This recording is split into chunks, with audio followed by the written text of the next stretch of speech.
ہمارا ملک پاکستان اس وقت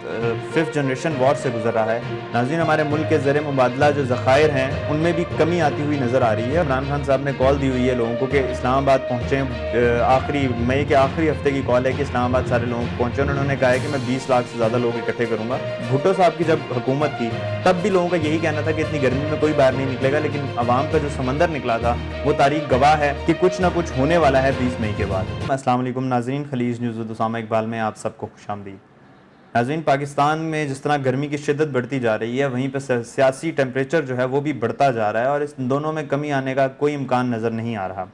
ہمارا ملک پاکستان اس وقت ففتھ جنریشن وار سے گزر رہا ہے، اور یہ جو ففتھ جنریشن وار ہے یہ ملک کی سالمیت کو بھی نقصان پہنچا رہی ہے۔ اس کے ساتھ ساتھ جو باقی جو دشمن عناصر ہیں ہمارے ملک کے، جو کہ دشمن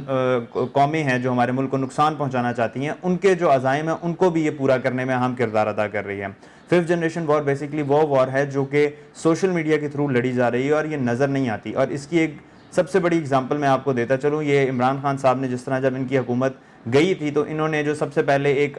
پرعزم ہو کے ایک چیز بتائی تھی اور ایک فخری انداز میں بتایا تھا کہ ہماری ایک ٹویٹ پہ جو ہے وہ اتنے زیادہ ری ٹویٹس ہو چکے ہیں، یا ہمارا جو ایک ہیش ٹیگ ہے وہ اتنے بلینز میں جا چکا ہے۔ تو اس پہ ایک جنگ شروع ہو گئی تھی کہ جو ہماری موجودہ حکومت ہے انہوں نے بھی ان کے اسی بیانیے کو غلط ثابت کرنے کے لیے ان پہ تحقیق شروع کی اس کی، اور پھر یہ بتایا کہ یہ فیک ہیں، اور یہ مطلب یہ ایک ففتھ جنریشن وار انہوں نے سٹارٹ کر دی تھی۔ اور اس میں ہوا کیا تھا کہ جو مین مدعا تھا، جو لوگوں کے قوم کے مسائل تھے وہ پیچھے رہ گئے تھے، اور ان کی آپس میں یہ وار شروع ہو گئی تھی، اور ایک ان کی جو مین مدعا تھا اس سے نظر ہٹا دی گئی تھی۔ تو بیسیکلی یہ ففتھ جنریشن وار اس وقت ملک میں چل رہی ہے،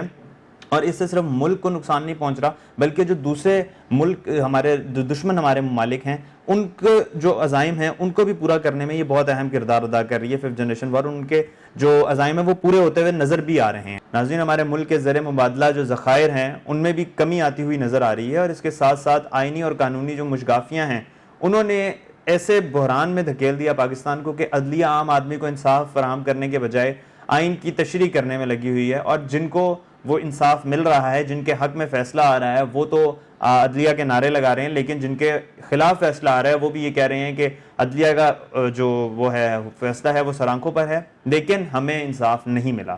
تو ہمارا ملک ایک اس ٹائم ففتھ جنریشن وار سے گزر رہا ہے جس پر قابو پانا ہمارے لیے بہت ضروری ہے۔ اس کے ساتھ ساتھ اگر ہم بات کریں D G I S P R کی، تو انہوں نے کل ایک بیان میں یہ کہا ہے کہ پہلے بھی کہہ چکے ہیں کہ فوج کو سیاست میں مت گھسیٹا جائے، اور ان کی یہ بات ابھی تک سیاستدان جو ہیں وہ نہیں سمجھ رہے، اور بار بار ہمارے جو ملک کا ایک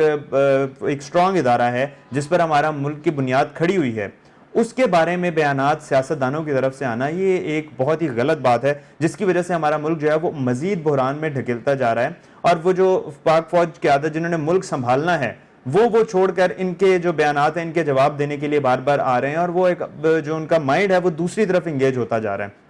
تو یہ بھی ایک ففتھ جنریشن وار کا ہی حصہ نظر آ رہا ہے کہ جو ہمارے باہر بیٹھے ہوئے ممالک ہیں، دشمن ممالک ہیں، وہ کسی نہ کسی طرح پاکستان کو ان ایکٹیویٹیز میں انگیج رکھنا چاہتے ہیں تاکہ جو حقیقی ہماری جو کامیابی ہے وہ ہم حاصل نہ کر سکیں۔ ناظرین، جیسا کہ ہم لوگ دیکھ سکتے ہیں کہ عمران خان صاحب نے کال دی ہوئی ہے لوگوں کو کہ اسلام آباد پہنچیں، آخری مئی کے آخری ہفتے کی کال ہے کہ اسلام آباد سارے لوگ پہنچیں، انہوں نے کہا ہے کہ میں 20 لاکھ سے زیادہ لوگ اکٹھے کروں گا، یہ ان کا دعویٰ ہے۔ لیکن وہیں پہ کچھ تجزیہ کار یہ بھی کہتے ہوئے نظر آ رہے ہیں کہ اتنی گرمی کے باوجود لوگ باہر نہیں نکلیں گے۔ تو اگر ہم ماضی میں دیکھیں تو بھٹو صاحب کی جب حکومت تھی تب بھی لوگوں کا یہی کہنا تھا کہ اتنی گرمی میں کوئی باہر نہیں نکلے گا، لیکن عوام کا جو سمندر نکلا تھا وہ تاریخ گواہ ہے کہ کس طرح سے لوگ جوگ در جوگ اپنے گھروں سے نکلے تھے گرمی کی فکر کیے بغیر۔ اسی وجہ سے بھٹو صاحب کی حکومت کو بالآخر انہوں نے ختم کر دیا تھا 1977 میں۔ تو یہ ایک ہمارے لیے تاریخ میں ایک واقعہ موجود ہے کہ عوام جب جاگتی ہے تو وہ گرمی سردی ان کے لیے معنی نہیں رکھتی۔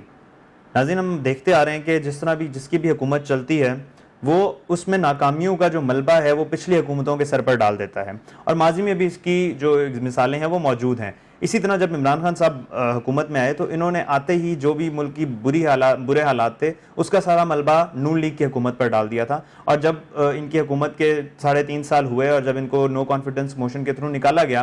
تو نون لیگ اپنی حکومت میں آئی، اور نون لیگ نے آتے ساتھ ہی جو بھی ملک کے برے حالات تھے اس کا ذمہ دار